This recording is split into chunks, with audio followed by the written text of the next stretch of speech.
I could say Yu Matsura is an over-romanticized shoujo boy and the video there, but you guys wanted my full commentary, so here it is. Hello my wonderful besties, I hope you're all well, and today we're going to be doing something a little different. I'm in my romance obsession era again. Come on, act like you're shocked. And because of that, my mind is not quite ready to tackle another essay. So instead, we're gonna reminisce, discuss, and jump headfirst into the romantic entanglements in Marmalade Boy. I think it's safe to say that our main leads, Miki and Yu, are undoubtedly the messiest ship to come from romance anime. Whenever I talk about Marmalade Boy, this sentiment resonates amongst many of you, and even if you didn't experience this series during its run, it's inevitable you would have heard of it. Perhaps you were perusing your local bookstore and bought the collector's edition of the manga like me, or maybe you watched Boys Over Flowers and Peach Girl and needed to find your next chaotic fix. Whichever it was, you bet this series was plastered everywhere. And for many anime fans, Marmalade Boy was a cultural reset. The discourse on Miki and Yu's relationship in particular seemed very positive, and many have come to the consensus that they're a pretty decent ship. But after revisiting the series years later and compiling everything for this video, I'm just more aware of their crimes against humanity, so I'm excited to talk about it. So without further ado, let's hop right into it.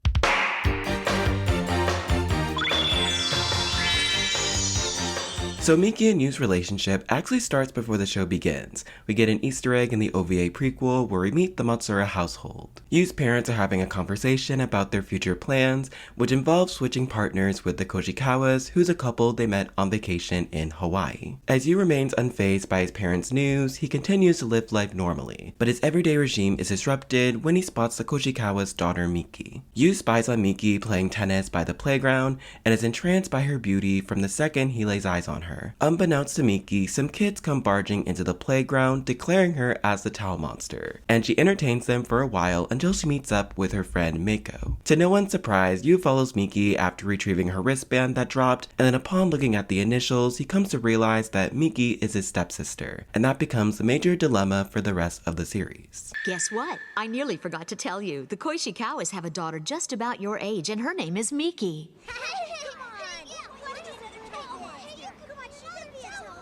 Miki Koishikawa? Miki Koishikawa? Is she? So, where do you guys want to go? From this, we can deduce that Yu might have fallen in love with Miki first, and that their potential endgame was there from the beginning, but who's to say? Now jumping into the first episode, Miki is introduced as a high school student who is longing for true love. She's writing in her diary to Mako, expressing she wants some excitement in her life. However, that excitement quickly turns into horror when her parents call her down for breakfast, revealing the news that they are getting a divorce. We need for you to listen to us without freaking out. Huh? We've decided that we both want to get a divorce. What? What are you saying?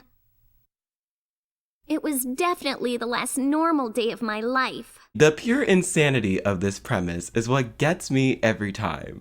Even when I rewatch this, my jaw dropped to the floor. Mind you, a vacation in the corporate world typically lasts 30 days. And somehow, this was enough time to lock themselves in holy matrimony. Miki is rightfully upset by this, questioning her parents about what caused this sudden change, and their reasoning is that they fell in love with the Matsura couple on vacation. They acknowledge that their separation is not on bad terms, and don't want Miki panicking since they'll all be living under the same roof, thereby allowing Miki to still have both biological parents raising her, while they can still be with their desired partners. Following the conversation, she attends school squirming to Mako about her insane morning, which leads to the pair discussing their parents' atrocities. We come to learn that Mako's parents are having multiple affairs, but refuse to divorce, resulting in her not desiring marriage. Miki seems relatively receptive to this, but is distracted with thoughts about meeting her new family over dinner. Once she arrives at the restaurant, her family introduces her to the Matsuras, and soon after we finally meet their son Yu for the first time. You, over here. I'm sorry. Am I late?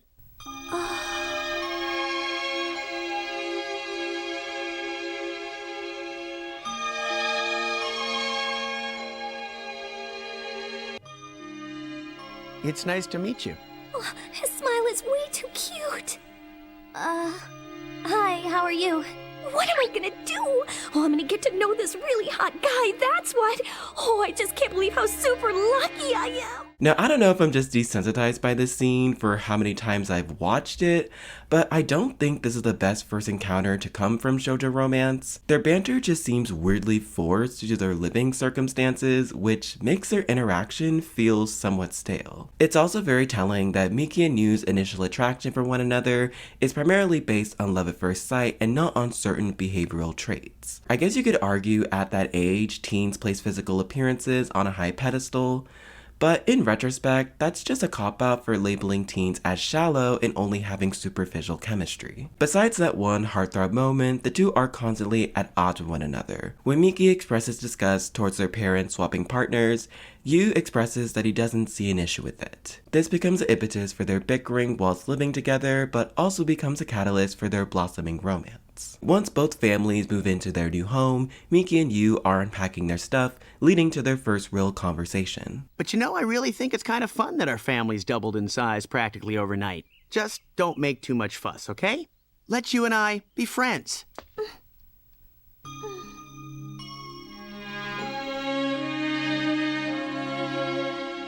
Okay?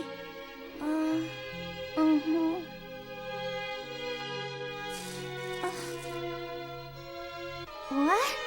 Gum? I know they mainly had this scene for comedic effect to show how mischievous Yu is, but I personally wish Yu could have been a little more sensitive to Miki's feelings. While humor is how Yu copes with his hardships, Miki is very different, and her being upset at Yu for this is extremely valid. And it also kind of feeds into the whole bully or love interest into a relationship trope that we have seen done in media repeatedly. I don't know about you guys, but for me, it's a redundant and overused tactic in romance stories that feels disingenuous every time. Some offhand comments about not falling in love with your step-sibling later, which is very ironic given what's coming.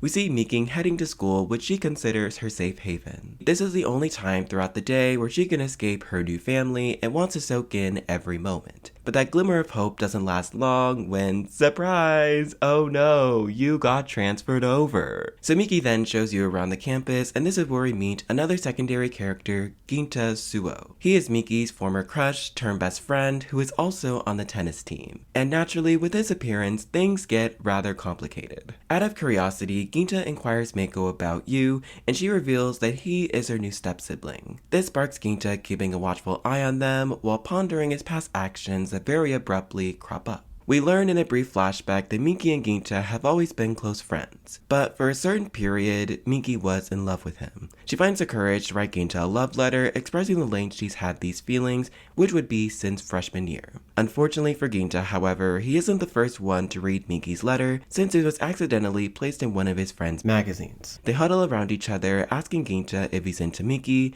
which he firmly says no, referring to her as one of the guys. Miki overhears a conversation which breaks her heart, and out of embarrassment, Ginta gets a wackadoo haircut as a form of apology. Now back to the present, the kiddos are in gym class playing basketball, where Miki is salivating over Yu's skills, which results her being gobsmacked by one. Later in the nurse's office, while Miki is getting treated, Yu comes in to check on her, leading to his hormones hormoning.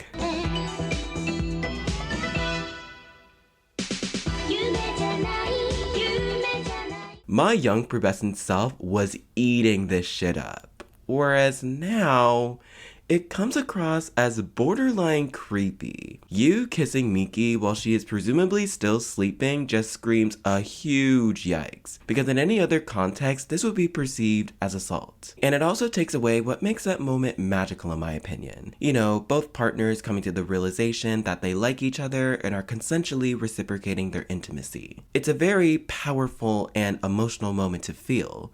So Yu sidestepping this requirement is just extremely dodgy behavior. Anyways, after Yu departs the nurse's office, Miki wakes up flustered over the events that transpired, which segues into the following episode. Miki is contemplating the events that happened yesterday as her voiceover conveys her irritation and confusion towards Yu's nonchalance. adults. We also get this funny broadcasting booth scene where Yu is being introduced to the school, which seems to put a smile on their classmates' faces, but Miki is frustrated by all the attention he's getting, which simultaneously makes Ginta jealous. The real meat and potatoes comes later in the episode when Yu grabs Miki to buy a gift for her mom's birthday, which signals Miki's crush on Yu bubbling to the surface. However, it's after this moment that things start to take a turn. When she arrives home, she unpacks some of her boxes. She spots a photo with Yu with another girl, who we later come to find is his ex-girlfriend. I know.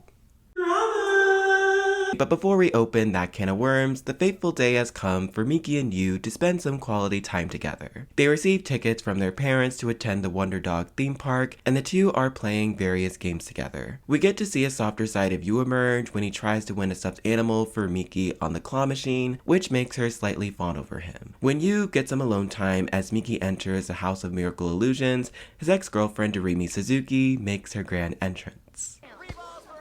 Huh? It's been a long time, Yu. Harimi. Now, something that unsettles me about these encounters is that Yu doesn't know how to set proper boundaries. On numerous occasions, whenever a character expresses interest in him, he just lets them pounce on his body and acts neutral about the situation. Interestingly enough, after that conversation, Yu admits to Miki that the reason he kissed her at the nurse's office is because he likes her. So, fun times. Returning back to school though, things are starting to become tumultuous as Ginta overhears some girls gossiping about Miki and Yu's supposed date, which leaves him in utter shock. To find out more information, he confronts Miki while working as a school's assistant for the week, which results in this scene that had absolutely no right being as scandalous as it was. The flavor of a kiss. Is that true? I don't know. I was way too freaked out to taste it. Well then, shall we find out? Huh?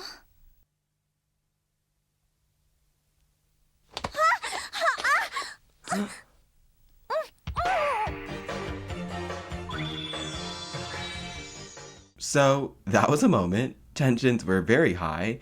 Ginta obviously let his emotions get the best of him.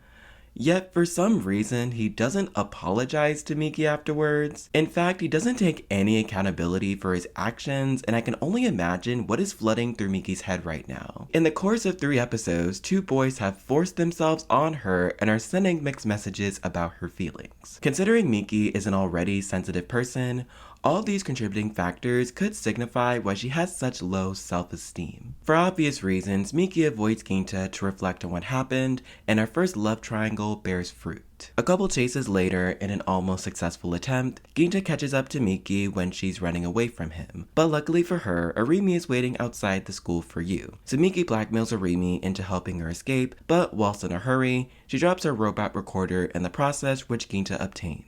Arimi and Miki then meet up for tea, and we learn about her and Yu's history, which in turn sparks another love triangle. On Miki's way back home for meeting Arimi, she meets Ginta outside her doorstep with something pretty important to say. And if you're wondering if Ginta still has a horse in this race after breaking Miki's heart, the answer is maybe. We finally get the picture of what happened with them 2 years ago, and Ginta's feelings for Miki are finally disclosed. I tried to fool myself that I'd given up on you. I pretended that I was okay and that it was going to be enough for me to see you casually and talk like we did before.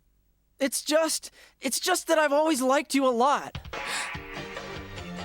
Except now that guy Yu's in the picture. I feel we all had a grim suspicion that Ginta always loved Miki, but learning he had to push his feelings down to keep his reputation and feed his ego really adds more layers to his character. Although it's a pretty vain reason to talk bad about your bestie, we can cut him some slack since he was a freshman in high school. The following day, after sleeping it over, Miki asks Ginta if she can have some time to think about their relationship, but in the meantime, she still wants to be friends. The gang then heads over to Hokkaido on a school trip with only one notable development happening. Arimi blackmails Ginta into becoming her boyfriend to make Miki jealous, which ends up being somewhat successful. Yu uses this as fuel to manipulate behind the scenes to ensure that Miki doesn't rekindle her feelings for Ginta. I'm not sure if this is the mangaka's thing, aka Wataru Yoshizumi, but another character that parallels Yu is Kaji from Ultramaniac. especially in regards to their cryptic way of being romantic. For the uninitiated, Kaji is the main character, Ayu's main love interest, who appears as a sweet guy, but is actually quite manipulative when he needs to get what he wants. My man really thought throwing all of his female classmates' chocolates in the garbage was normal behavior. Dude, I'ma have to hit you with a lightsaber.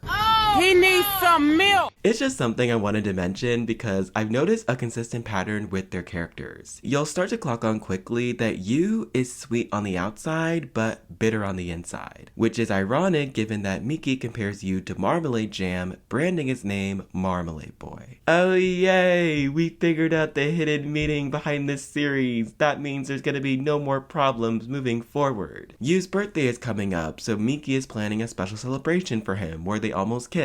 That means there will be absolutely no more problems moving forward and our characters will finally be happy. Let's go. No. Prior to Miki's surprise for Yu, the parents left on vacation number 2, leaving the siblings to their own devices. Miki begins teaching herself how to cook upon Yu's request, but it ends up turning into a disaster with Yu taking over the cooking. While the two of them are eating, Yu makes some comments that Miki really needs to learn how to cook, but it comes across as condescending since it has misogynistic undertones. You know what? What? As a woman, you really ought to be ashamed of yourself.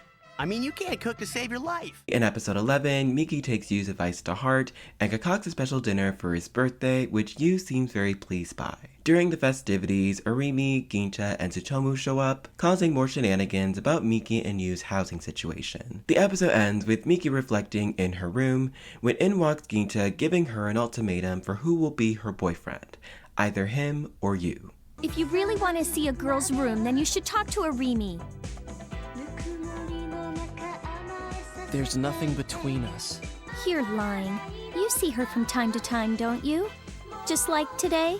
If you tell me not to see her, I won't see her anymore.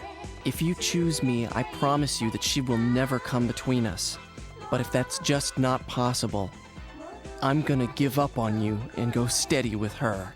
The nerve of this boy, pushing Miki to make a decision in that moment, at her own house, like, no wonder she didn't respond. It's even more comical when in the very next episode, Gincha tries to talk to Miki, but she ends up running away from him and appears to be confused. They do patch things up later when Gincha helps Miki practice for the upcoming invitational tennis match, so it's good that Miki was able to forgive him pretty quickly when it would have been easier for her to hold a small grudge against him for it, which goes to show the strength of their friendship. Moving ahead a bit later, we have yet another Miki and Gincha scene where he's waiting outside her house to tell the truth about his relationship with Arimi. Out of impulse, he pulls Miki into a kiss, expressing he can't wait any longer, but since this is a soap opera, Yu comes in the 11th hour to interrupt this moment. Matsura! Look, if you don't mind, I'd rather you didn't mess around with Miki out here in the open like that, okay? What are you gonna do if she gets a bad reputation around the neighborhood? For me, this solidifies Yu's jealousy towards Miki and Gincha. We see him come in the nick of time to bring Miki into their house, and that smirk towards the end, yeah, he clearly had ulterior motives. Yu's shady methods ended up working out for him, as Miki in the following episodes talks to Gincha about being unable to reciprocate his feelings. Since Yu is living with her, Miki finds it impossible for her crush on him to dissipate, partly concluding Miki and Gincha's love story. Something that bugged me particularly was that throughout all of this, Miki exclaims that she couldn't decide who she liked more. But based on the previous scenes, that's not the case. Again, this is just my perspective on things, but during Miki's decision making, regardless of what she said, she had stronger feelings for Yu, whether she was aware of this or not, and that automatically made her an unreliable source. She had ulterior motives here because if she got Gincha's feelings for her to change, she wouldn't have felt as guilty pursuing her obvious feelings for Yu. It's a twisted theory, and I don't think Miki is that manipulative. I think the real fault is a miscommunication trope, but I find this more interesting than saying it's a certain trope causing all of this mess. And on that note, I think this perfectly wraps up Miki and Yu's first arc, so let's segue into part 2. So fast forwarding to episode 19, Miki and Yu's parents officially seal the deal of the new marriages. Miki is initially fine with this, but becomes apprehensive when her mind conjures images of her family's past. Yu meets up with Miki, spotting her wandering aimlessly around town, and helps her out by providing company. The two would then go and grab a bite, with this development igniting the reoccurring theme of used sarcasm as a symbol of kindness. It's shoved down your throat constantly, and in fact, most romantic relationships in this series are told rather than shown.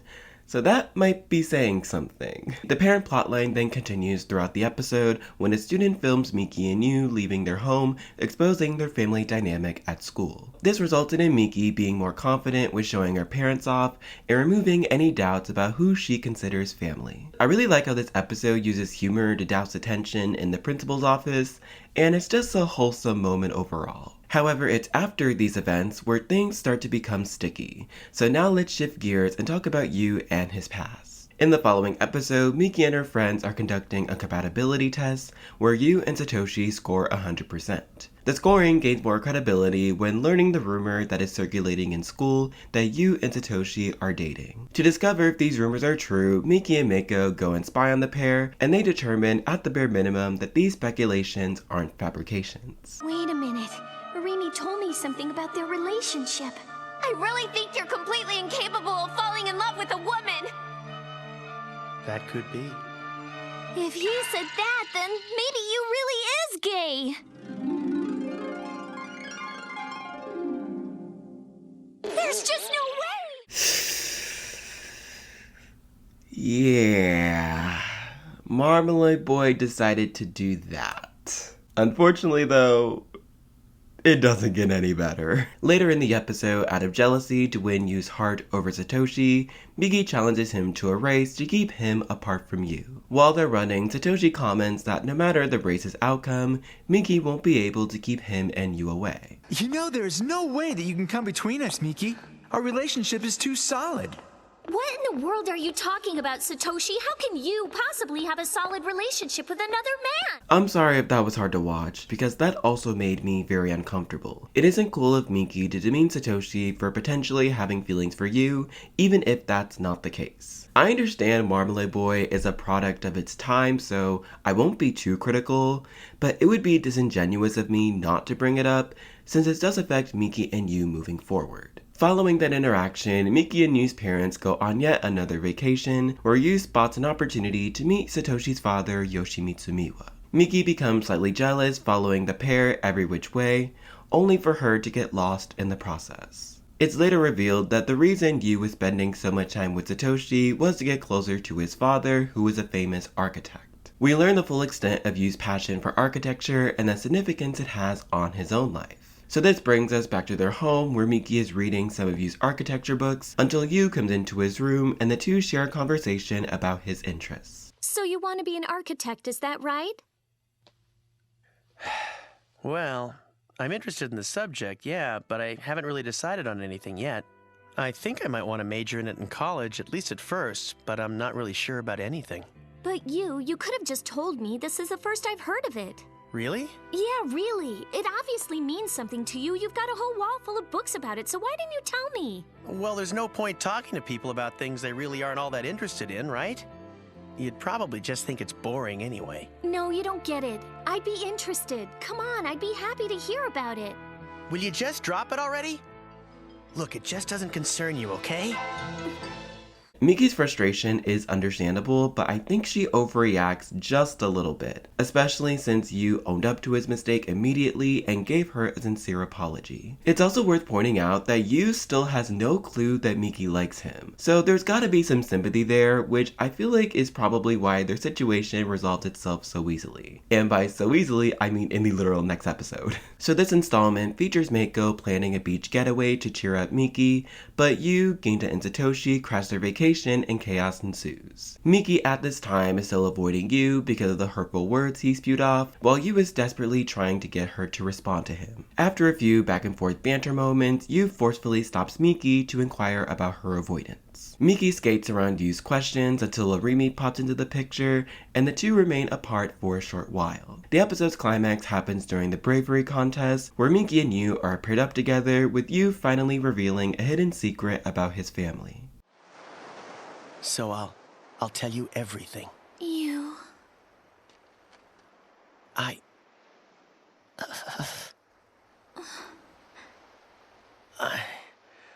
I'm not Yoji Matsura's son. Huh?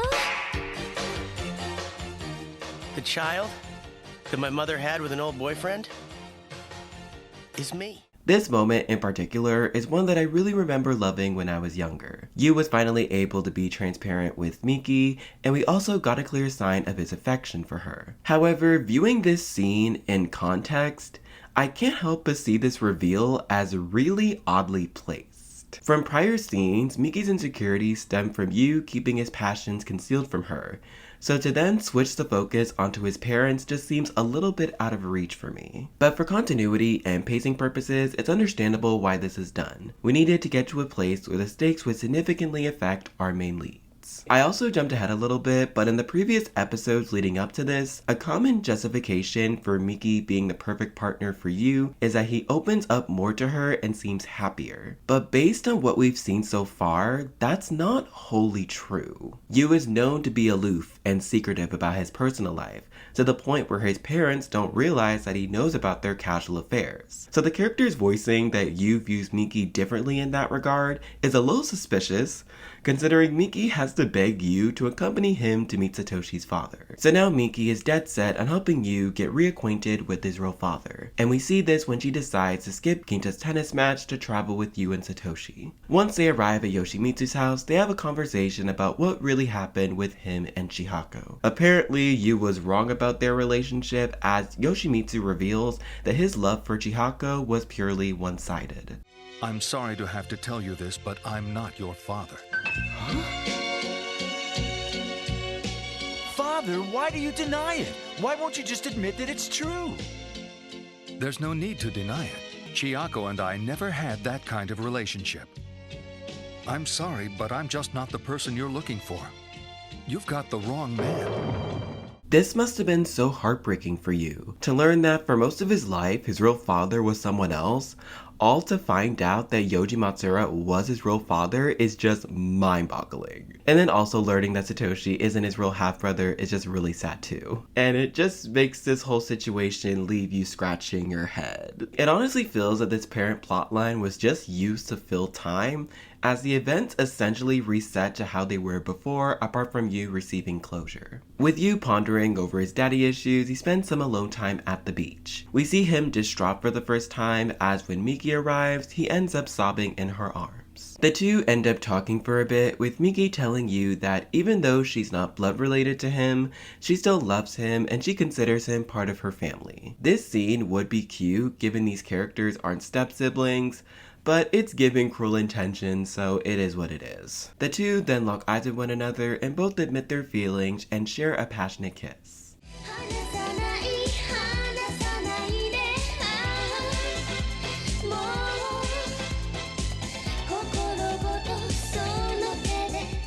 This moment in particular was definitely the most iconic and memorable part of the series. We're able to see Yu humanize and act softer towards Miki, and I love that she was able to be his support system. It really helps us yearn for them and hope their relationship works out for the best. So now that Miki and Yu are finally together, we must test the power of their love. So on to part 3.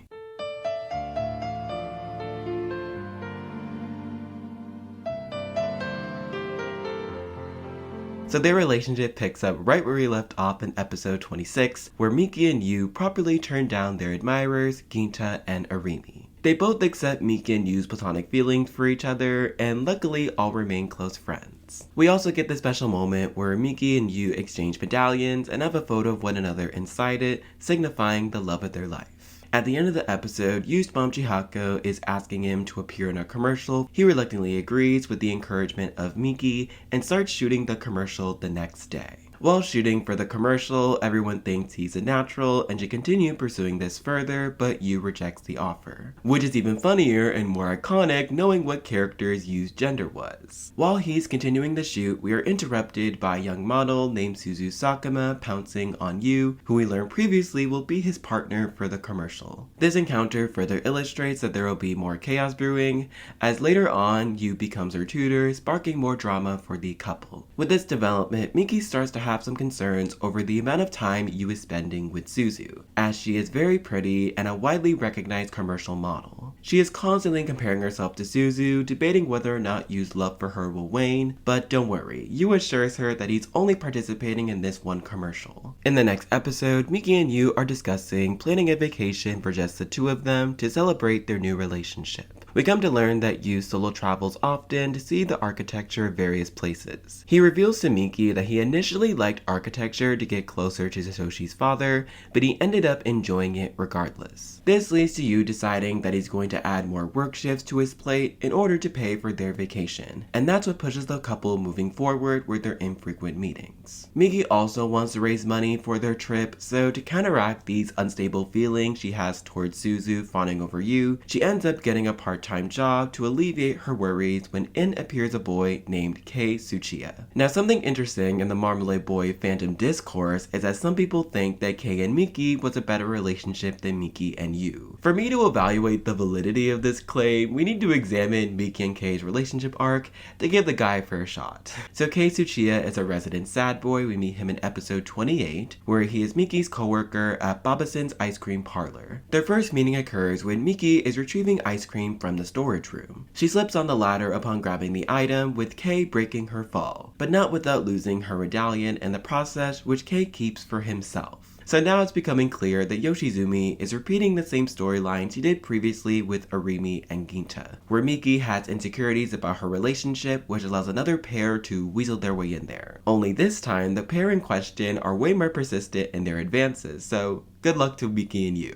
Upon first glance, Kei should be an immediate red flag. He stole Miki's medallion, gaslights her about where its location is, and is actively trying to break up her relationship with Yu. This was obviously done to create more drama that was lacking in these past few episodes, but it doesn't help the audience in wanting to root for Kei. In the following episode, Miki tries to create small talk with Kei in order to establish a good coworker relationship, but he remains fairly distant. A conversation between them arises later when Miki inquires Kei about her medallion as it is currently misplaced. Kei then asks Miki if this medallion is important to her, with Miki obviously responding yes because a photo of her boyfriend is inside it. After hearing this, Kei then acts oblivious, saying he doesn't know where her medallion is, hammering home the fact that he possibly has feelings for her, whether he is aware of this or not. So now Miki starts to become very worried, as her medallion is her direct connection to Yu and the single item keeping her hope alive. This brings us to episode 31, signaling the start of our couple's downfall, as Kei and Suzu become more sinister with their objectives. During Yu and Suzu's first tutoring session, she takes every opportunity to gauge his interest in her. Yu for one sets his boundaries regarding their student-teacher dynamic,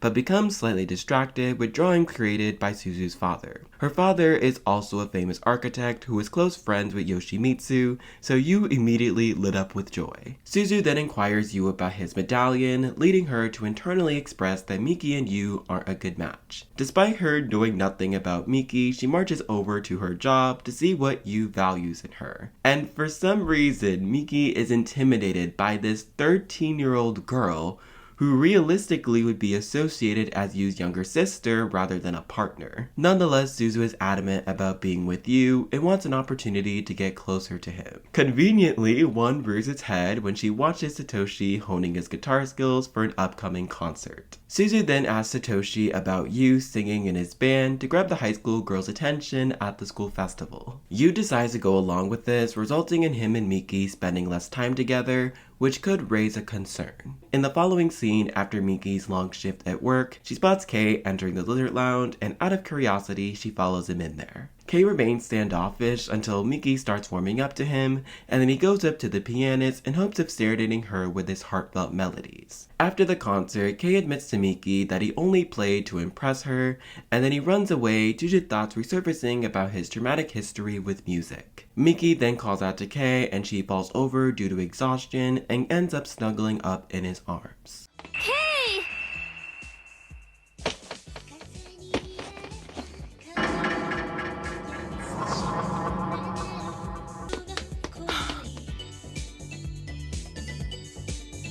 Hey! Oh, are you okay? Sorry, I got dizzy. I'm fine. It's really no big...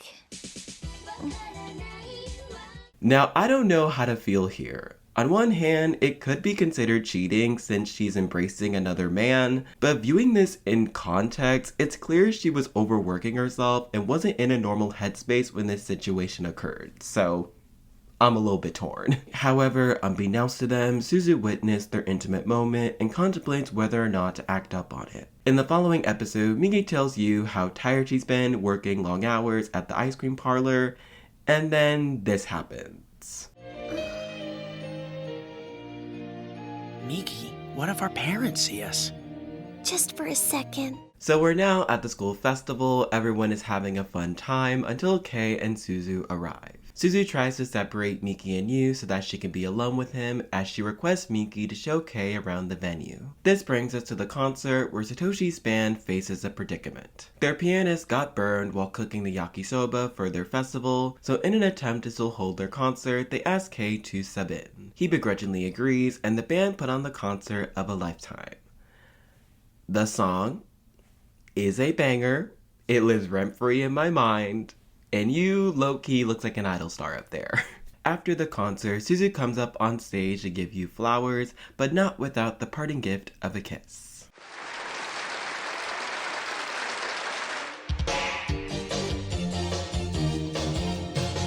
As I've reiterated before, Yu just lets people non-consensually touch him. It's almost treated as if it's a reoccurring joke. I just don't understand why Yu couldn't have resisted Suzu's advances even a little bit, considering Miki was already paranoid over him tutoring her. This scene perfectly mirrors when Arimi tried to kiss him, but the difference there is that Miki didn't witness this in person. Yu is clearly the victim here, but him not resisting the advances of another girl just makes it easier for the viewer to paint him as the bad guy. In episode 33, Miki is grappling with what she saw yesterday, but tries to not let Suzu bother her, and Yu does the same. Yu, for some reason, is puzzled why Miki is upset with him, so he goes to talk to her about the situation from his perspective. So Yu uses the same jealousy claim to poke fun at Miki, which in turn makes her feel better, and everything is seemingly resolved.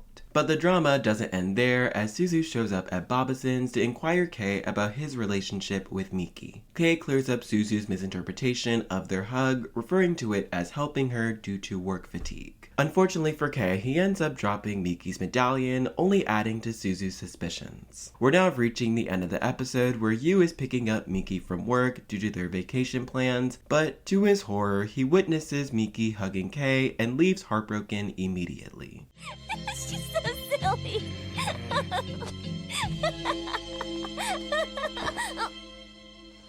I love you. Huh? Miki!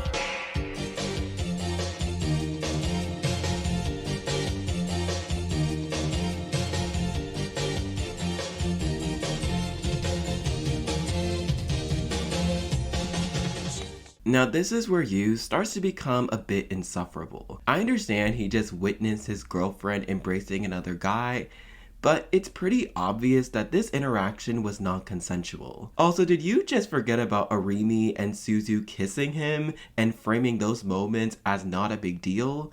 Yet when Miki does this exact same behavior, it miraculously is? If Yu truly believes Miki is cheating on him based on that one interaction, then his hypocrisy flags would be crimson. Anyways, the next episode rolls around where Yu remains fairly distant from Miki to reflect on what he saw yesterday. We also get to learn more about Kei's past as Miki is walking together with Kei after her work shift. Kei attended a music high school and became the youngest pianist to win a Japan music competition. He was a child prodigy who also comes from nobility, but it came at a heavy cost of Kei being abused due to his immense talent. Because of his mentor and familial pressures to succeed, he ran away from home and now resides in an apartment alone. And it's also revealed that Miki is the first person he's told this story to, and so she is caught between a rock and a hard place with her feelings. So now we enter a turning point in the couple's relationship, which occurs in episodes 35 and 36. Suzu's Halloween party is a premonition of Miki and Yu's downfall. Basically, she sets up this event to create even more tension between the two of them, as their admirers are constantly around each other and are trying to make both of them jealous. This creates a domino effect of secrets coming to light as Kei encounters Yu and makes some bold statements about him and Miki. Yu discovers that Kei has Miki's medallion, and Kei expresses that Miki threw it away because it's useless to her now. He then suggests that Yu breaks up with Miki, which he does surprisingly enough, so definitely an L moment from Kei. Then there's a montage scene of the couple's fond memories while Miki is writing in her diary, and then Yu barges into her room demanding to talk about their relationship. We have to talk before our parents get home. We have to? So, do you have yours with you? Huh? Your medallion. Do you have it? Well, I think I must have misplaced it at work recently. I'm sorry. So explain to me why you didn't think you should tell me about it. I was afraid that if I told you that I had lost something that important, you'd be really angry with me. But your keeping it a secret makes things much more complicated. It seems you didn't really lose the medallion. Kei has it. It's true. He just showed it to me a few minutes ago. But I asked him. He hadn't seen it. He said that you had told him to throw it away. That it was useless to you and you didn't need it anymore. That's a lie. I never said any such thing. That's awful. Don't worry, Miki. I was not about to believe his story. He's a terrible person. Why would he say that? Don't you get it? It's very obvious that he has strong feelings for you. There's no way. How could he think that? I'm a year older than he is. You're so clueless sometimes. You probably encouraged him along somehow, just like you did to Ginta. I didn't. Are you really sure about that, Miki? You? But this is your medallion, not mine. Keep it. The disrespect Yu is lobbying towards Miki over the Kei fiasco is baffling, and I find him so out of touch in this scene. Somehow he's forgotten that Miki is his girlfriend and wouldn't do anything to hurt him, so his argument about her keeping secrets from him is so hypocritical and doesn't align with what we previously know about his character. Yu is implying that Miki losing the medallion is her fault, and on some level she's responsible for Kei's growing feelings for her. But in actuality, it's the exact opposite. In case you forgot, which I highly doubt because we literally just went over it, this whole dilemma started because Kei stole Miki's medallion from her, trying to cause a buffer in their relationship. So I'm not sure if Yu has double standards considering he's already had 2 other girls fawning over him and forcing themselves onto him. But either way, it doesn't help Yu's credibility in this scenario. He's obviously not listening to Miki in this conversation, and this might be a big claim, but I think this is where the gaslighting of Miki started. The aftermath of their fight resulted in Yu going on their vacation alone, and the two seemingly are slowly drifting apart. Her peers then give Miki the revelation that Yu still deeply cares for her, but he's not great at verbalizing it. Therefore, she shouldn't be so hard on him. So they're essentially excusing Yu's actions while Miki should be the only person to hold herself accountable. Sure, Jan. Sure, Jan. Sure, Jan.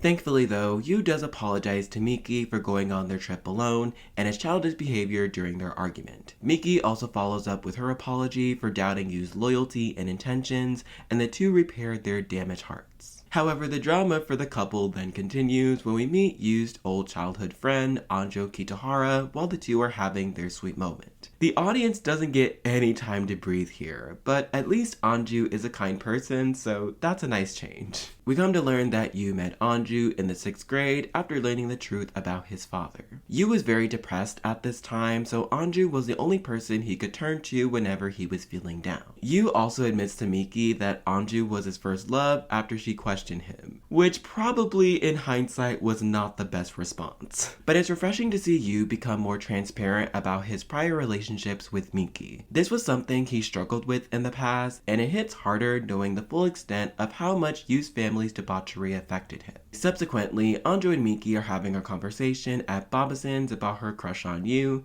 but Anju is holding her feelings back to not start any drama. She asks for Miki's permission to have Yu for the day to reveal her feelings to him and put their romance dynamic on the back burner. Anju then discusses with Yu that she has no problem with being in 2nd place and wishes him and Miki the best. Anju is just so respectful of everyone in this situation. She doesn't attempt to steal Yu away from Miki, but also doesn't lie about her feelings. And while this is played for drama, I'm more inclined to interpret this as properly developing Anju's character and giving her a solid resolution. Now let's move on to episode 40, which is the Christmas special. This episode features the Matsura and Koshikawa household hosting a holiday party for Christmas Eve. Yu is still pondering over Anju's confession, and Kei is having a special performance at the Lizard Lounge. Kei asks Miki to attend his performance, but with the caveat that she brings Yu along with her. Yu picks up the house phone and learns that Anju collapsed due to a freak accident. He tells Miki that something came up last minute and ends up rushing to the hospital to be by Anju's side. So Miki attends Kei's performance alone and watches him play the piano and is mesmerized by his talent. After his performance, Kei tells Miki that having her in his life is propelling him to play seriously again. Kei asks Miki to become his girlfriend, but she denies the offer and says that he's always wanted to play the piano, but his desire needed to come internally. I know if I had you by my side, I'd be able to find the strength to give it a try. I could relive my life. So Miki, please, stay with me. Just don't go anywhere. Please, just let me be with you tonight. Will you stop whining? You have to work this out on your own, and you know it. But hold on. You'll be fine. Huh? You'll be just fine, I'm sure of it. Miki standing her ground and not budging to Kei's advances speaks volumes to her commitment level for Yu. But then to simultaneously uplift Kei and give him a confidence boost is just golden. Meanwhile, Anju's medical condition has stabilized and Yu goes in to check on her. The two share a touching reunion, with Anju telling Yu to go meet up with Miki while there is still time before Christmas Day. Even an ill Anju knows what to do in this scenario, and still the narrative tries to paint Yu as this perfect guy. It's so weird to me. Once Miki and Yu meet up together, they exchange their Christmas gifts and spend time together at the stroke of Christmas morning. The next few episodes are more of the same, with the gang traveling to various tourist spots, with minor conflicts arising that test Miki and Yu's loyalty. So now that we have some wholesome couple content, I think it's only fair for them to have a little bit more drama, like they've been happy for too long. In episode 44, Yu's Dream and My Dream is a tipping point for the couple as they navigate trying to figure out their future careers. Miki says she feels jealous of people who are so sure of themselves, hinting that she's not quite sure what she wants to do. Kei ends up stopping by Babason's for the final time to tell Miki that he's decided to return to playing music. Their last meeting woke him up to his faults as he strives to become a more mature and better man to hopefully snatch Miki's heart if anything changes with her relationship. Miki is happy to see that Kei is doing well and strives to determine her own future path. Meanwhile, Yu is meeting up with Suzu's father to discuss a short foreign exchange program to an American school to pursue his architecture. For the next few episodes, he's contemplating traveling to New York for the study abroad program, while anime-only character Michael Grant makes his grand debut. He's the American on exchange who is assigned to live with Miki and Yu's family. Miki shows Michael around the city for him to get acclimated with Japanese culture and where he'll be staying for the time being. This brings us to Michael's first day of school, which is a very messy roller coaster of girls infatuated with him and wanting Miki by his side. Yu has been keeping his distance from Miki for a while, so Miko advises her to confront Yu about his avoidance lately. We come to find out that Yu ended up accepting the study abroad offer, but doesn't know how to relay that to Miki for fear of them having a potential breakup. It's not until Michael and Miki share a moment when they're buying groceries where she learns about this secondhand. Well, we could make it a feast to congratulate you. Huh? You? Yeah, I heard all about it from my teacher today. You know, that Yu's going to do the foreign exchange program like me. What? In the following episode, their family is celebrating Yu's accomplishment, but Miki is not in attendance, which is pretty terrible of her. This is a very public and influential moment in Yu's career, so I feel like no matter how mad at him you are, you still show up. After the celebration, Yu comes up to Miki's room to discuss why he kept this a secret from her. They argue for a bit until Miki pushes him out of her room due to her emotions clouding her judgment. The next day rolls around and Satoshi requests Miki to be his date for an upcoming dance. Miki bends to this request in hopes of getting her mind off of Yu, but Yu ends up organizing this whole charade as Satoshi slowly leads her outside to meet up with him. The two reconcile while dancing under the moonlight and promise each other that they'll have their vacation before they split apart. During their vacation, the couple proclaims that they are the only ones in each other's hearts, no matter how far apart they might be. The following scene shows you departing Japan to fly to New York, and it's a very emotional scene that just caught me so off guard.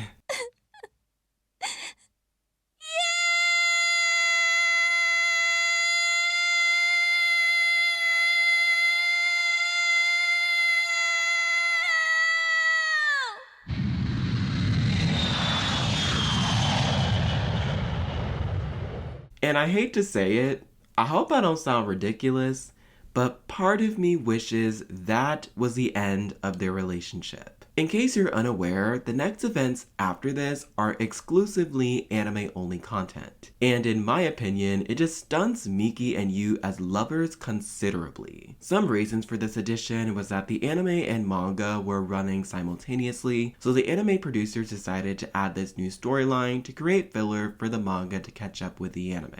So that was a pretty smart choice on their end, and it's not that these events aren't interesting, but Yu leaving to go to New York to pursue his dream of becoming an architect should be enough for the audience to understand that long distance wasn't gonna work. So now we are heading into the uncharted territory of this love story, which is the New York arc. So if you'll recall, we last left off with Miki and Yu saying their goodbyes as Yu has finally made it to New York.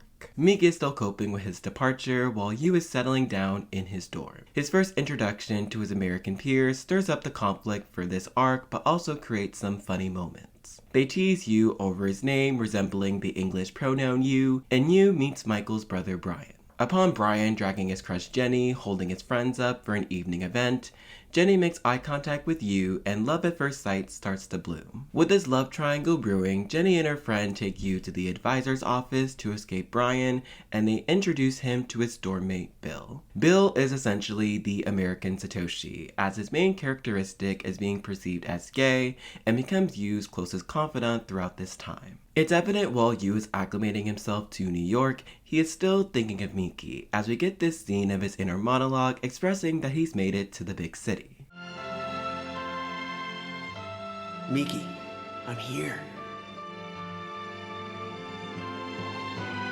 What's funny about these interactions is that it's never explicitly shown that Yu can speak or understand English. He's just having full-blown conversations with Americans as a foreigner and doesn't face any significant language barriers. The writers definitely skimmed past that part, which is very peculiar considering they already established that Michael can speak Japanese. I personally feel that is a huge plot hole, but maybe that's just me. At the conclusion of the previous scene, Miki is still reflecting on Yu's absence, but then she remembers he gave her a dialer whenever she needed to reach him. So the two of them talk about being strong during their time apart, and they slowly regain confidence in sustaining their relationship. But as we know, nothing has been super easy for these two, so problems start arising with their long distance, which starts in episode 55. So this episode centers on Yu and Bill getting to know one another, with Jenny intercepting their conversations. So, Yu, what do you think about the way that I look? Huh?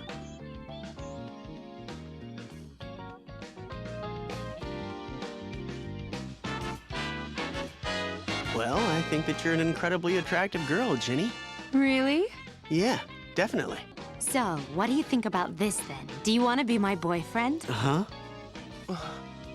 So do you? Well, don't you? I'm sorry, Jenny, but I'm afraid that I can't. Why not? I have a sweetheart back home in Japan. A sweetheart? Hey, isn't that Ginny over there with those two guys? They kiss just like this. That revolving door of girls interested in Yu just swinging. It's wild that Yu still cannot resist someone's non-consensual advances, since this has happened numerous times throughout the series. Honestly, if I was Miki at this point, I would be so done with him and his shenanigans. During the next segment, we get an image of what the American school looks like, with Bill telling Yu to be careful around Jenny. As Yu is heading to class, he gets stopped by Brian and his posse for his playboy-like moves on Jenny. While this seemingly was an unfair match considering Brian is on the varsity basketball team, Yu ends up victorious and the two settle their short-lived rivalry. Back in Japan, Kei has now re-entered the picture as we see him playing the piano and seems to be in a much more stable mindset. The end of the episode drops a major cliffhanger with Kei at Miki's doorstep asking if she will go out with him. Listen, I finally have the confidence to ask you this question, so please take it seriously.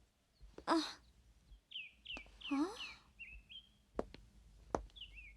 Will you please go out with me?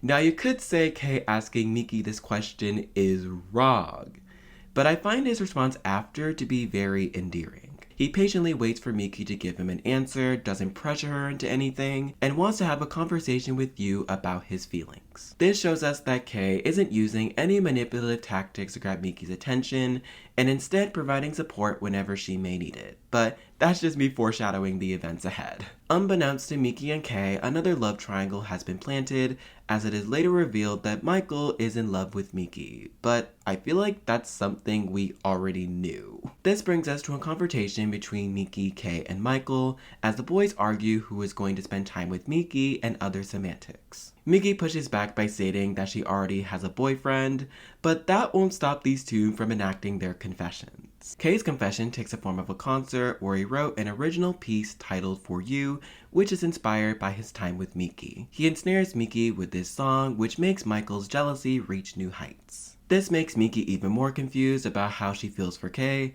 as it is reiterated numerous times that he has matured. Her loneliness has started to take its toll on her, and while her faith in Yu is strong, it is most definitely shaken. Before I go any further, I need to point this out.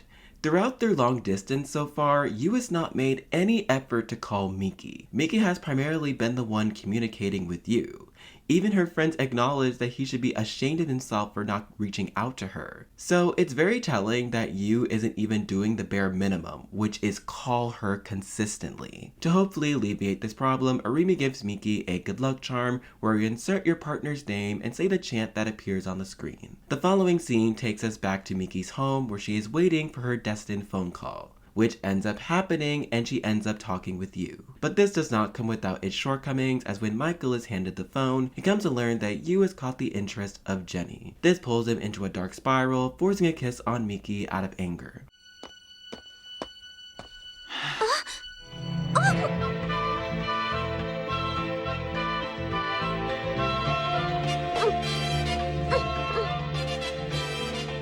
Michael was completely out of line when he did that. I understand he's upset and this would have been a great moment to act on his feelings, but it comes across as very manipulative. It's very obvious he took Brian's words out of context to have Miki sway in her feelings, which is something she does not need on her mind right now. Unfortunately, these thoughts do gain slight credibility when Miki has been unable to reach Yu frequently. But this leads to this really amazing scene between Miki and her new work manager about trust in a relationship. I can tell you from personal experience, it's very hard to adjust to a new environment. It certainly was a hard adjustment for me. Listen, I'm sure he misses you and thinks about you every day. Truth is, I'm not so sure he has the ability to be able to express that to you. You have to start trusting him. I guess so. This was honestly a very special and refreshing moment, especially considering what the series is about to put us through. But at least for now, Miki is going to become more strategic about when she calls him. Back in New York, Yu has met up with Anju again, and his peers are heading on a small getaway to Brian's beach house in Long Island. Jenny is still trying to become Yu's girlfriend by devising a plan to entrance him into submission. Hey, listen, we're on vacation, so can't you just forget about her for now? It's none of your business. It is my business. She's really far away right now, but I'm sitting here right in front of you. You don't understand what real love is. You've got to forget about her. I love you. Can't you see that we're meant to be together? Kiss me. What's the matter? Why is it that you won't even try and accept my love? I'm sorry. Jeez, you're such a goody two-shoes. For all you know, she could be back home in Tokyo, spending her time with some other guy right now. It's so stupid for you to be so loyal to her. Miki's not like that. Huh? And if you keep on insulting Miki like that, I'll just start hating you, Ginny, and neither one of us wants that to happen. I think this scene is very important because up until this point, Yu has not shown the same amount of loyalty as Miki has done for him. At this moment, he firmly puts his foot down and tells Jenny to stop insulting her. I just wish we could have seen more of this side of Yu's character, then it would have been a lot easier for me to want to root for him. Unfortunately though, things are becoming turbulent for Kei and Michael as their rivalry has taken a violent turn. They both get into a scuffle in the middle of the street as they are competing for who will walk Miki back home from work. Miki stops the boys' impending fight and comes to the realization that she needs to travel to New York to rekindle her relationship with Yu. So Mako accompanies her on this venture but has to blindside her parents about her true reasons for going to New York. Once they arrive in the city, Miki wastes no time to go to Yu's dorm to see him alas. Meanwhile, Jenny is working on a school assignment but needs Bill's notes to complete it. So she ends up going into his room to retrieve the notes when someone mysterious knocks on the door.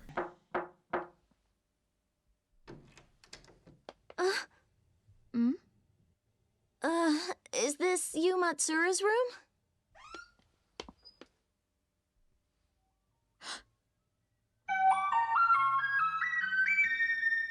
Hi, I'm Ginny. Nice to meet you. This is Ginny? Hello, I know you. You're Miki. You used to be Yu's girlfriend, right? What? What do you mean used to be? Well, aren't you the girl that he was seeing when he was living back in Japan? He told me about you. You two kissed each other, right? How in the world does she know that? Could she really be Yu's new girlfriend? Why, you look shocked. I mean, really, you didn't think that just kissing a man was enough to keep him to yourself, did you? You're not serious, are you? Where is he now? Is this his room or isn't it? I came all this way to see him, and I'm not taking no for an answer. He's sleeping right now. He was awake a little while ago. To be precise, he was in bed, but he wasn't alone. He was with me. He just fell asleep a few minutes ago. But since you came here all the way from Japan to see him, I'll wake him up for you. Although, he's probably naked, you know. Jenny's behavior during this conversation is deplorable. At first, we are able to understand why she has a crush on you, and it was just a simple infatuation, but now she's made herself nearly irredeemable. To imply that you had sex with someone when it's most definitely a lie, all while gaslighting your desired partner about the events unfolded, is beyond disgusting. But what's even more infuriating is that Miki believes Jenny's story without confronting Yu about this. Sure, in her brain, she thinks Yu will reaffirm what Jenny said, but she at the bare minimum needs to talk to him first before assuming the worst. And once she told Mako about this, she immediately tells her to wait this out, but I guess she willingly wants to remain ignorant since she's tired of placing Yu first in their relationship. So Miki and Mako are now at the airport ready to head back to Japan, and Yu still has not picked up any of Mako's calls about the situation. Once he does realize the situation, he rushes over to the airport in hopes of catching Miki before she leaves, but maybe that's too little too late. Yu then clears up the misunderstanding about him and Jenny's relationship, but Miki can't handle long distance anymore, which ultimately results in their breakup. I can't be your girlfriend. Huh? I'm just so tired of only being able to talk to you on the telephone. And I'm tired of you and me not being able to see each other anytime we want to. And always worrying about you having another girlfriend. And I'm so tired of being lonely and always thinking this way. To see these two characters who are so invested in one another not be able to work this out is just so heartbreaking. And this goes much further than the New York arc. Just think of the hurdles they've had to jump to get to this point. Regardless of how much they love each other, being together has always caused them problems, not just with themselves, but also with the people around them. Separating is the best thing these two could have done, so now neither one of them will be able to hold each other back from pursuing their dreams. The next day, Miki is trying to keep a happy facade about their breakup and tries to move on, but is still obviously quite hurt. Upon Michael seeing Miki down, he performs funny faces in her window, which makes her slightly cheer up. But things escalate as Michael decides this is the perfect opportunity to officially ask Miki to become his girlfriend. Miki rejects Michael's confession, apologizing as she runs away, so clearly Michael is being way too pushy. She ends up running into Kay, hoping he won't come on to her, and once she realizes he won't, she releases all her pent-up sadness and cries into his arms. In the following episode, you and Jenny have a conversation about the events that happened between him and Miki. You can really tell how sad his breakup with Miki is, and Jenny's remorse for what she's done. You even acknowledges that their breakup was inevitable because he wasn't able to understand what she was going through, so good job on taking accountability. Now that Yu has accepted their breakup, he sends the robot recorder back with a message for Miki. I do like in this scenario that Yu is the one actively communicating with Miki instead of the inverse. Once Miki receives the package, she gets slightly flustered over the contents inside it, but is interrupted when Kay comes to her house to tell her that he's going to a piano competition in New York. Kay has ulterior motives in this, as he wants to formally announce to Yu that he's going to make Miki his girlfriend. Yu accepts Kay's statement telling him to take good care of Miki as she is special, which signals the end of their relationship for now. Kay has now returned to Japan, where he and Michael discuss a plan to ask Miki out on a date to see who should attain her heart. So she agrees as they spend the day together at Wonder Dog, which sparks some unwanted memories for Miki about Yu. The conclusion of this date results in Miki making a choice between the two of them, with her decision landing on Kay. I can make you forget about you. I can promise you that. Michael, please don't. You don't have to forget. That wouldn't be fair, to ask you to forget all about him. You see, Miki, even though your heart may still be thinking about him, I love you just the way you are, no strings attached. I'll be right by your side, and I'll protect you. Kay,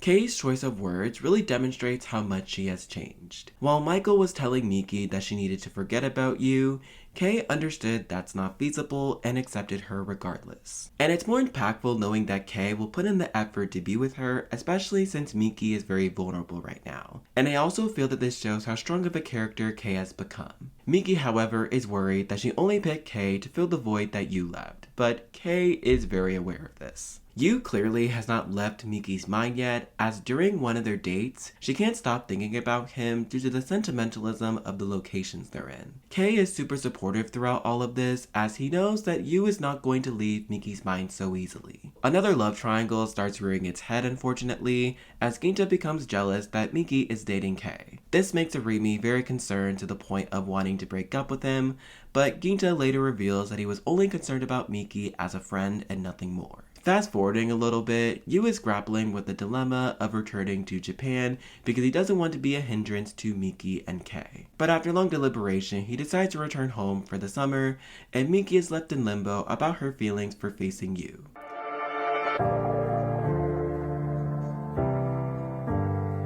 We're now on episode 70, and new things are in store for Miki. Miki decides that she will be the one to inform Yu about their relationship, and so she does, which ends up going a lot better than she initially thought. Yu, throughout this interaction, tells Miki that Kay is a nice guy and is really happy that she's moved on. However, we come to find out later that that was all a facade, as he doesn't necessarily view Kay in that manner and is still hung up on Miki. So now we enter a new era where Yu essentially remains complacent in expressing his feelings and goes along with whatever seems the most logical. Based on what we know about Yu, he's trying to be the level-headed one in the relationship. However, by not being transparent about his feelings, he's just hurting everyone else in the process. Personally, I find it weird that everyone in the show says that Yu is a nice guy because he doesn't want to intervene in Miki's relationship. But I also feel Yu not being honest about his feelings is just hurting him further, and revealing how much he loves Miki would have been the more logical thing to do. Following that scene, we learn that Miki and Kay are planning another date, and Kay asks Miki to call him by his first name without the kun attached. changed. Miki feels somewhat awkward about this switch, which will be indicative of their relationship moving forward. Miki and Yu seem to have their sibling relationship back to normal as they have a conversation at her job, which is great. For their previous interactions having turbulent undertones, it's good to finally have a breather moment for them and they're just chilling, which is good, I guess. But those moments were short-lived, as in the very next episode, we follow Miki and the gang heading out on a camping trip during their summer break.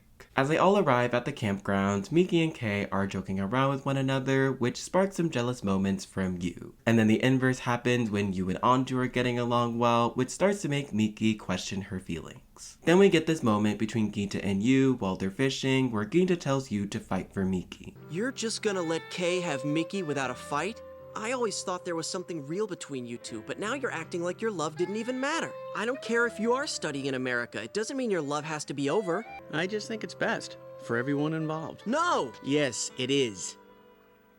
The one important thing Is that I do the best thing for Miki. The fact that he doesn't even try to get her back truly shows that in his mind, he feels that he is doing the best thing for Miki. That mentality, however, gets contradictory when throughout the entire series, the main takeaway is to be honest about your love for someone and go after them regardless of the consequences. But I guess I should stop being a negative Nelly because this is where Miki and Yu get back together, believe it or not. So long story short, Kei starts to get suspicious of Miki as she has been watching Yu the entire camping trip. The two have a conversation as they walk in the forest, with Kei asking Miki if she loves him. She ends up reciprocating his love, but when it's put to the test, she's unable to do it, and that's the end. Huh?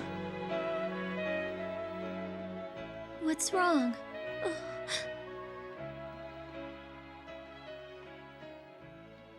I'm sorry, Kei. Go, Miki. Don't be angry. I'm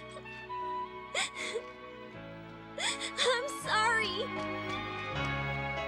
Why do I feel like I'm gonna cry? They haven't even dated for that long, and it's not even like they were that great of a couple.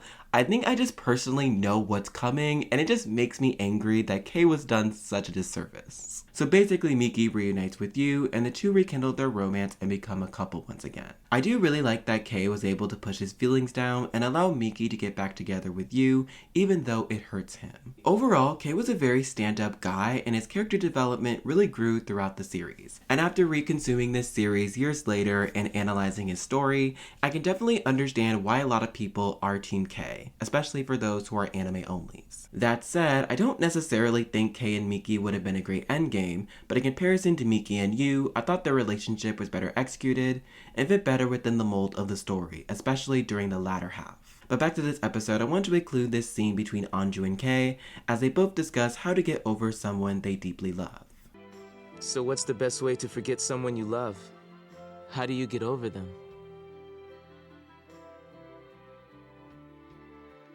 I guess we just need time for our hearts to heal. So now that Miki and Yu are back together, everything should be smooth sailings from here. Except... Because now we run into a pitfall that is probably the most hated storyline of the series. In episode 72, Miki and Yu are planning their couple's getaway trip to a beach since their last one was crashed by Michael. They both plan on buying each other gifts, and Yu is left alone in the house since the rest of the family had other errands to run. As Yu is beginning the preparations, he finds a college yearbook in a storage box. He stumbles across a picture of his mom and Miki's dad, and as he connects the dots, he comes to the shocking conclusion that Miki is his half-sister. There's no way. No way! Jin was my mother's boyfriend in college? Then that means that my real father is... Jin? That means Miki and I are half-brother and sister!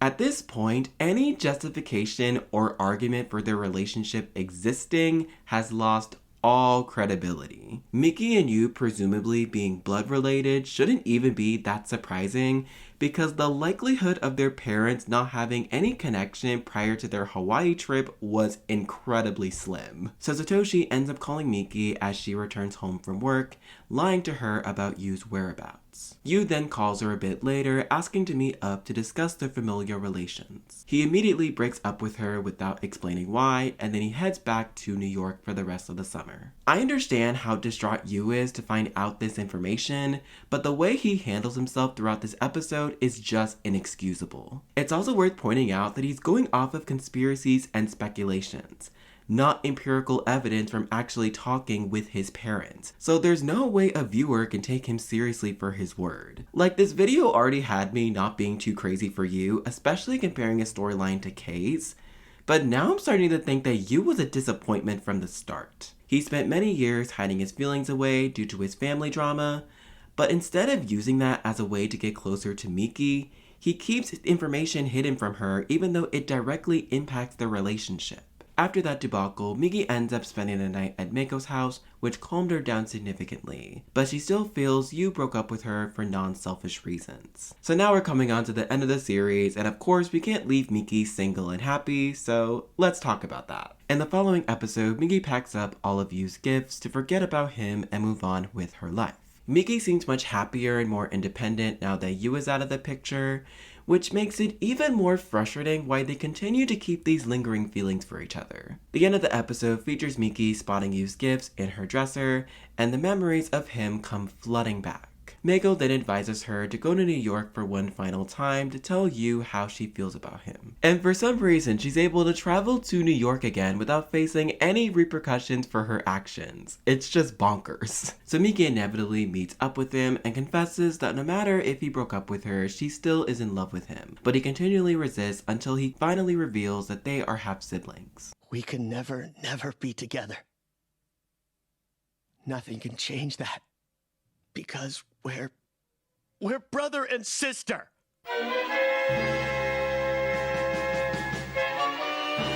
It's good that Yu finally told Miki why he broke up with her, but my god did he take his sweet time doing it. As if that's not stress-inducing enough, the situation then escalates when Yu drops Miki off at the airport upon learning this news, and she ends up bolting into a taxi to go to Manhattan. Stakes are also pretty high as Yu has now reported her to the police in hopes that they find her, and his classmates are also helping him out in the search. So this brings us to Miki getting preyed on by some predatory men on an abandoned sidewalk who are ganging up on her. She meets some kids who help her escape, but this also kind of leads into some weird rhetoric about the two kids who are siblings wanting to marry each other.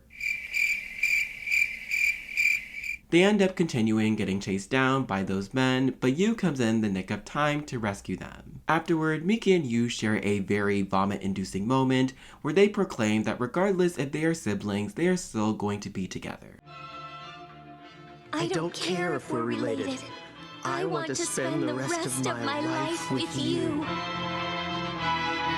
So first of all, they're really hammering home the point of dating your step-sibling even if they're blood-related, which makes me feel so icky. And their whole friend group fully supporting this mess is just the icing on the cake. And I know some people didn't mind their step-sibling relationship, but if the consequences of your relationship means you could potentially dive into incest, then maybe that relationship is just a dumpster fire to begin with. We have finally reached the finale where Miki and Yu decide, regardless of their lineage, they still want to be together. Their parents appear confused as they reveal they are not blood related since Jin and Chihako's baby was not Yu, but in fact was a miscarriage. So all that build up essentially went nowhere.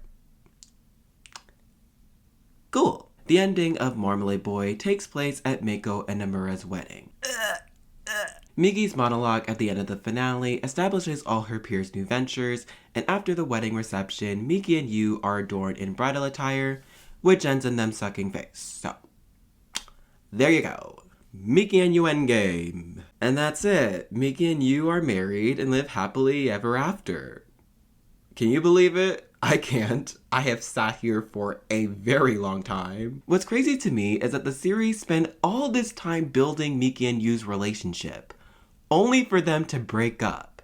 And then they introduced much healthier love interests for the two of them and broke them up, all for them to get back together in the time span of a few episodes. The only good thing that came from this is that most of the plot points did wrap themselves up in a neat bow. There weren't too many hanging threads that were left loose, which is different compared to other shoujo anime adaptations. The mangaka Yoshizumi genuinely seems like a nice person when watching her in interviews, but my goodness, does she love her drama. She even talked about in this one interview for Ushikan that the premise of Marmalade Boy was supposed to be even more complicated than it already was. Which isn't surprising considering a lot of her stories do center on unconventional family formations. With all that said, it is time to put this relationship to rest.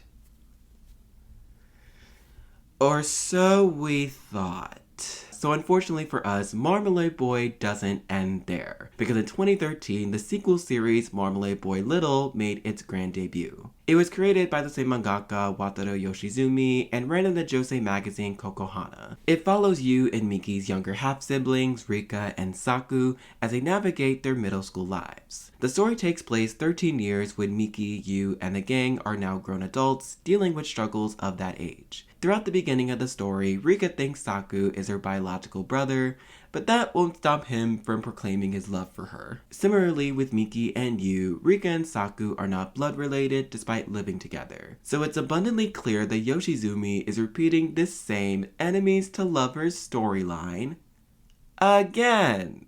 Because if it ain't broke, don't fix it. I'm currently reading bits and pieces of it because I quite frankly cannot read this entire series because Marmalade Boy gave me severe whiplash. It's just as messy as convoluted as the original, so if you enjoyed that messy shoujo energy, then you'll probably like Marmalade Boy Little. But you guys can let me know down in the comments if you've read what's been translated. And so yeah, that is my Marmalade Boy video done. I hope you guys enjoyed this. My brain basically feels like mush after reliving this series, and I honestly don't want to have to think about these characters for a very long time. I purposely only covered Miki and Yu's relationship because they were an absolute mess, even though back in the day they were a guilty pleasure of mine. Critically analyzing ships has been one of my favorite pastimes recently, so let me know down in the comments what other romance anime ships you want me to cover. I think my next one is going to be Kids on the Slope, which I'm very excited about, so just be excited whenever that comes out. But yeah, that's all. How have I been doing lately? Thanks for asking. I've been mentally, physically drained. You guys can probably tell that my upload schedule, for those who are going to stick around, I'm just going to be ranting a little bit, but for those of you who have stuck around my channel for a long time, y'all know that I am a college student and I have been so stressed and just so many things in my life has just been kind of like tugging at my heartstrings and pulling me in different areas. And I definitely apologize for not being as consistent as I possibly could be, but I'm hopeful once I am finished with college this year that I can post more often, hopefully, kinda, sort of. I feel like I say that and then it never happens, but just wanted to give you a little life update. But I'm gonna stop before I get way too personal, and I will see you guys in my next video. Until next time, bye! Alrighty, see you later, alligators.